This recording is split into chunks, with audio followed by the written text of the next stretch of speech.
Professors of economics in the United States who are critical of the system have always had a difficult time. That's been true for at least 100 years in this country. And there were periods of time when it was worse here than it was in other countries for people to be dissenters, to be critics. You have now become one of those stories in your school in the University of Vermont. I don't want the details and the individuals involved because it's really not the point. But give us a summary of what happened there so that we can go on from there to talk about what that tells us about economic learning and teaching in the United States. In October last year, my 4-year reappointment review came up. So every 4 years, per the collective bargaining agreement, full-time lecturer, you're reviewed. It's a review by the department, and then external review as well, as we'll get to in a second. So they reviewed my classes, peers came in, wrote letters, and then those letters led to the department not renewing my contract. But they don't have the power to actually remove me, so that's a recommendation. Right.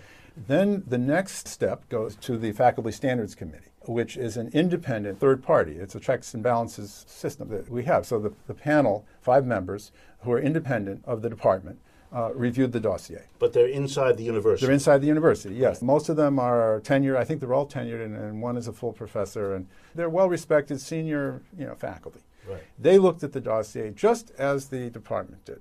The letters, the student evaluations, all of the evidence in there.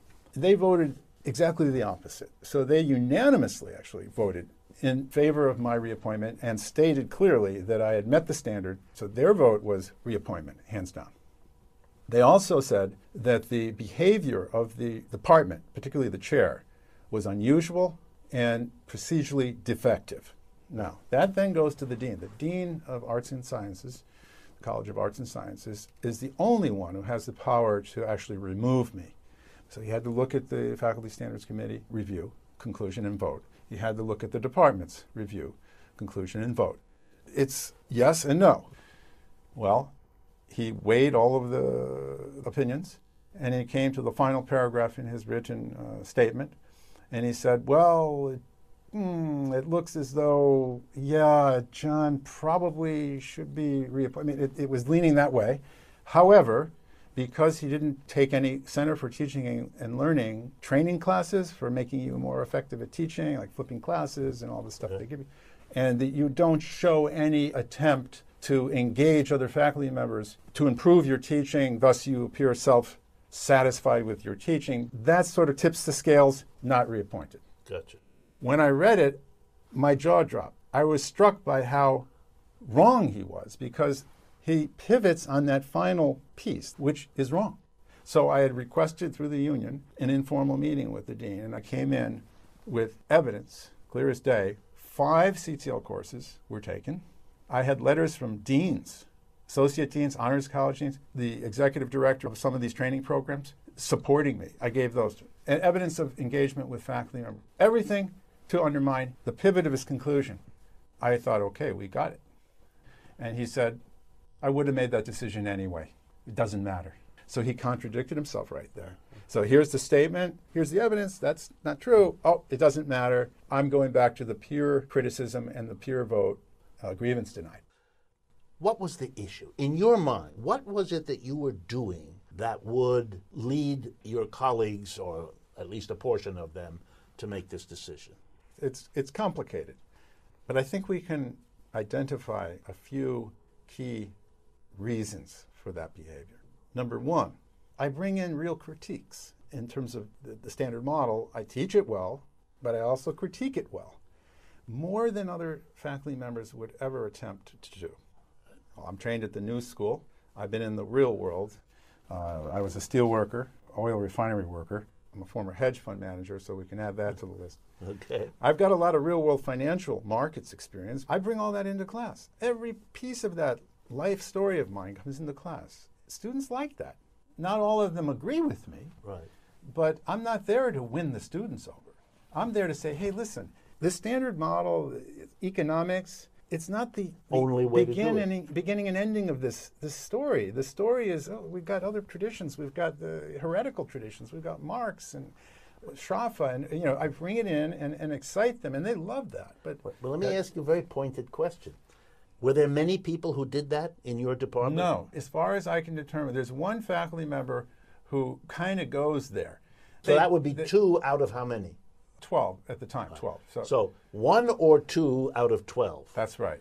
If 1 or 2 out of 12 have a different approach, that gives the students some variety. That's right. That's the point. In other words, the issue isn't that we all agree on everything. That would be a bizarre standard and one that would be rejected by most academics, at least in polite conversation, that if there are different perspectives within a discipline, as there surely are in economics, that a good curriculum reflects that and allows, in other words, that you're different isn't a reason not to have you. It's in fact a reason to include you. 1 or 2 out of 12 is really not asking for a...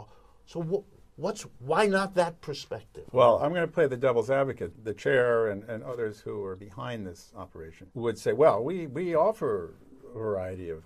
We have perspectives from left to right. There are some heterodoxers in the department. It's not the content of Summa's classes that we have a problem with. We like criticism. This has been stated. They've taken a position without any evidence that I do not teach the standard model, neoclassical model, fully and fairly before I criticize it. It's okay to criticize it, but you need to teach it fully and fairly, and therefore, if you fall short of that, you're not teaching up to the level that we expect, you're out of here, buddy. Okay, so that's kind of where the argument on their side has gone. The problem there, and I don't want to give it away to them, they don't have any evidence of that, and I have a mountain of evidence. That's all I do. That's exactly what I do. But I come at it from a different... I'm aghast. And let me tell you why I'm aghast. I have supervised, I have taught at some of the best universities in the United States, et cetera, et cetera. The standard mainstream economics that my colleagues mostly teach is what they're good at, it's what they know, it's what they teach. When it comes to discussing, I'll give you the most important example for me, Marxian economics. They wouldn't even claim that they do a fair and full critique. Mostly they wouldn't claim it because they don't know enough about that tradition, and never having been taught it and never having devoted much time to learning it. If they talk about it at all, and by the way, most of them don't do that, if they talk about it at all, it's in a quick, dismissive sort of way. So I find it the height of hypocrisy to fault a critic for not doing for the mainstream what they don't do for the critic and the critical traditions.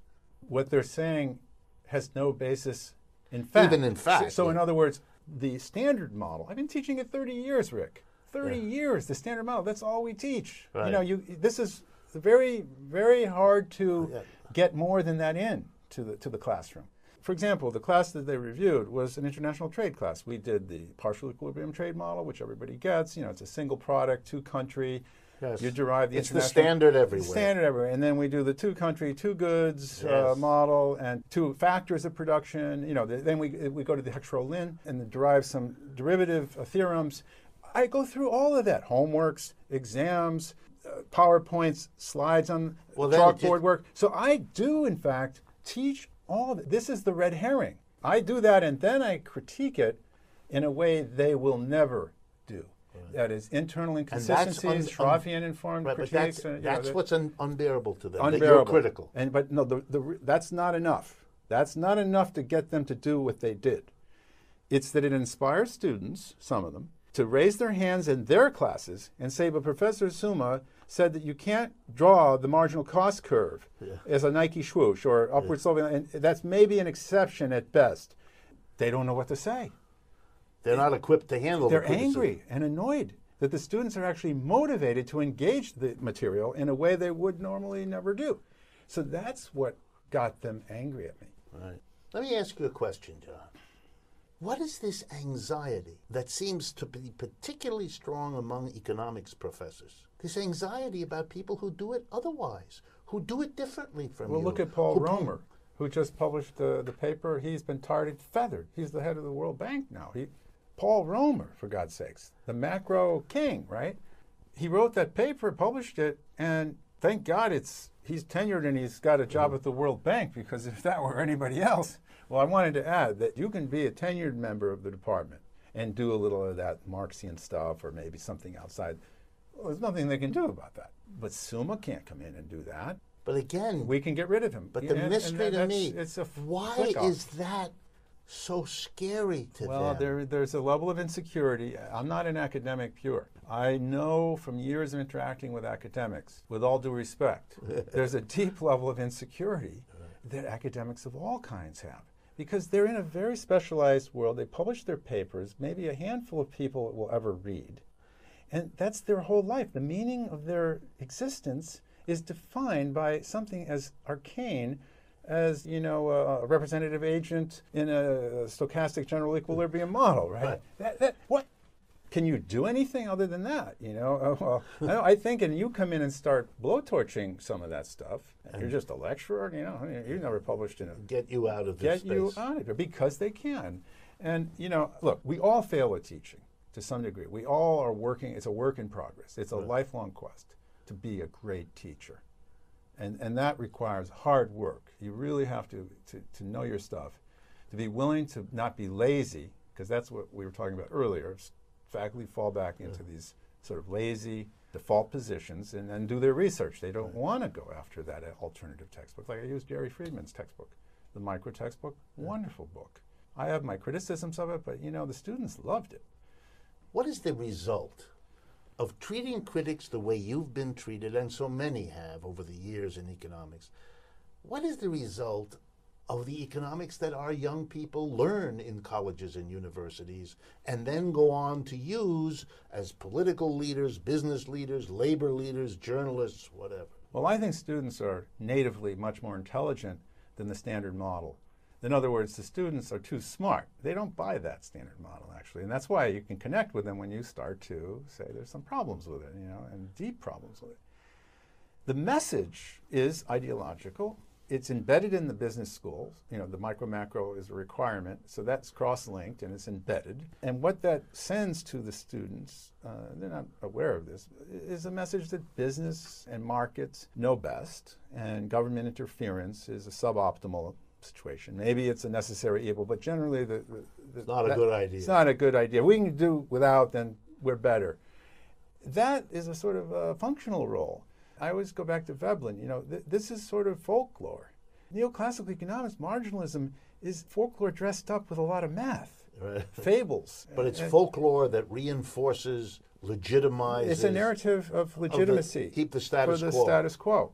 And by removing me, you take out one maverick, independent voice who's, yes, maybe a little rough around the edges sometimes. I bring in a lot of offbeat stuff, playing Beastie Boys videos and, right to party to teach the Coase theorem. But it's effective. And taking me out makes, like Jerry says, microeconomics, it just sucks. The standard model, it's boring. Nobody does it. But for me, taking you out and others I've been told are getting makes economics narrow, unifocal, and it just has a simple story to repeat over and over again.